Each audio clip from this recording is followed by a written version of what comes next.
you're building stars, you're building guys.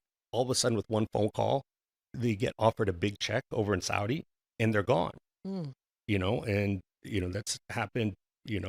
Shakur, is doing business out there. There's other guys, David Benavidez, doing a fight out there.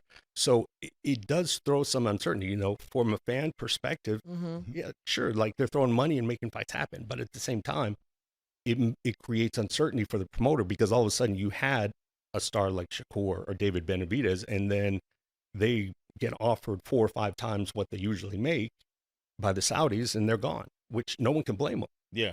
Like it's a tough provision. You got to take what you can get when you can get it. Mm-hmm. But then that just is a challenge for the promoter business. Uh-huh.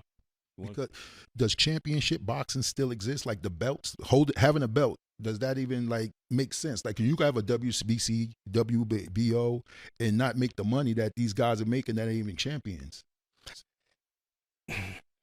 I mean, look, the reality is everyone sort of has said there's too many belts, but then new people come into the sport, and what's the first thing they do? They start creating their own belt. I want to do my own belt. None of the other ones are legitimate. I don't trust those guys. I'm going to do my own belt. So now we're headed toward having more belts rather than others. And by the way, I don't think it's necessarily a bad thing. I have nothing but respect for champions, but the reality is there's a lot of guys who don't have belts and don't have champions, which are the biggest stars in the sport. Yes. There was times when Oscar De La Hoya didn't always have a belt. It didn't matter. Right. It didn't matter. Now, having said that, you can't tell a fighter that, because that's their legacy. That's history.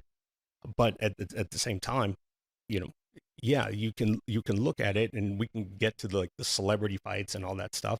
It's different, but yeah, the reality is no one really knows what a belt is worth right now, because if anything, there's becoming more and more of them. So the ranked fighters, like, 'cause you got the top 10 ranked fighters. So the ranking is off then also, because usually the rank is supposed to move around. Like, as far as like the number 1 ranked contender supposed to fight, the top 5. That doesn't exist because of that, right? Like, to me. Well, part of it, and that's another situation. The rankings, and not to get too deep into it, but the rankings, some of them are now controlled by the same people promoting the fights. Oh. So, the like plan, payola. Is that not corruption? Yeah, they do that in radio. Yeah.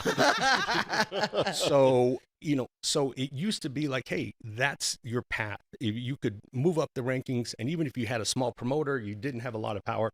If you got to the number 1 position, you'd have a good shot at getting that championship fight. At least there was a process there. If your promoter, the promoter of your organization, controls the rankings, then the question is, okay, are they going to rank the people who are best for their business, or are they ranking the people who are the best, most skilled boxers who depend that? So, there's always this thing about the best fighting the best. Do the best fight the best in the UFC? Do they fight in boxing? Well, it's easy to say that, hey, the UFC always has 1 versus 2, which they don't, but let's just assume that for a minute.